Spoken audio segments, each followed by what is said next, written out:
Hello बच्चों, let's read the question. The question says in the following question a statement first is followed by stage corresponding statement second. Of the following statement choose the correct one. And statement first is energy and momentum of photons are related as P is equals to EC and the photons behaves like a particle. Okay, तो सबसे पहले हम इस question के लिए इसका की concept लिख लेते हैं. ओके, इस क्वेश्चन के लिए इसका की कॉन्सेप्ट लिख लेते हैं और इसके लिए जो की कॉन्सेप्ट है दैट इज फोटोन. ओके, ये इसका की कॉन्सेप्ट है. तो इसमें जो सबसे पहले स्टेटमेंट दिया गया है, वी नो दैट कि फोटोन के लिए जो एनर्जी और मोमेंटम है वो किस तरीके से रिलेटेड होते हैं, P equals to E upon C. ये हमने फोटोन के लिए पढ़ा है.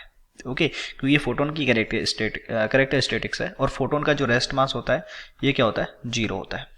रेस्ट मास क्या होता है, जीरो होता है. इसलिए हम कह सकते हैं कि जब ये स्पीड ऑफ लाइट यानी कि जो इसका जो वेलोसिटी है स्पीड ऑफ लाइट से गति करता है ये, तभी इसके पास एक क्या आता है, मोमेंटम आता है. और ये मोमेंटम आता है और मोमेंटम किसके इक्वल होता है, P equals to E upon C के इक्वल होता है.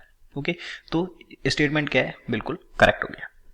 क्वेश्चन बोला गया photon behaves like a particle. जो फोटोन है वो एक पार्टिकल की तरह बिहेव करता है. फोटोन एक पार्टिकल की तरह बिहेव करता है, ये भी बिल्कुल करेक्ट हो गया. ओके, पार्टिकल की तरह बिहेव करता है क्योंकि इसके पास मोमेंटम भी होता है, इसके पास एनर्जी भी होती है. ये भी स्टेटमेंट बिल्कुल करेक्ट हो गया. लेकिन फोटोन पार्टिकल की तरह बिहेव करता है इसीलिए इसकी जो एनर्जी और मोमेंटम है वो इस तरीके से रिलेटेड होते हैं. ये क्या है, बिल्कुल करेक्ट है. क्योंकि कोई भी पार्टिकल होगा तो उसके लिए हम बोल सकते हैं कि जो काइनेटिक एनर्जी है वो कितनी होती है, उसके पास काइनेटिक एनर्जी होगी और वो कितनी होगी, half M B square. Okay, half M B square. तो यहाँ से हम बोल देंगे कि जो v का वैल्यू वो कितना आ जाएगा, √2k बाई एम. और इसका मोमेंटम निकालेंगे एम बी. तो एम बी इक्वल्स टू कितना आ जाएगा, एम बी इक्वल्स टू आ जाएगा √2k upon √m into M. तो यहाँ से जो मोमेंटम है वो कितना आ जाएगा, मोमेंटम आ जाएगा √2mk.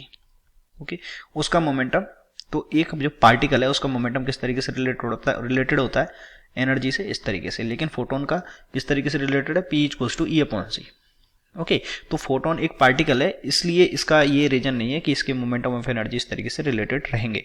तो हम बोल सकते हैं कि both expression and reason are correct, यानी कि both statement one and statement second are correct, दोनों करेक्ट है. But statement second is not the correct explanation of statement first, यानी कि option number B is correct. I hope you understood it well. Best of luck.